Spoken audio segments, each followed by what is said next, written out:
So guys, ito ang aking gamot. Apple cider vinegar. Iinom ako ng 2 teaspoon para sa aking masamang pakiramdam. Turo ito sa akin ni Ma'am Nadet. Para ito sa aking ubo. Uminom na pala muna ako ng warm water.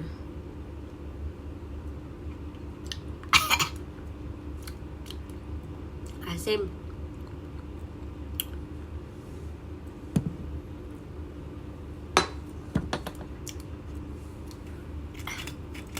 Wow.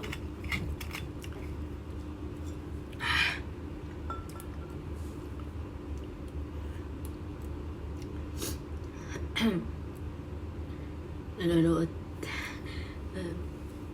para sa truth.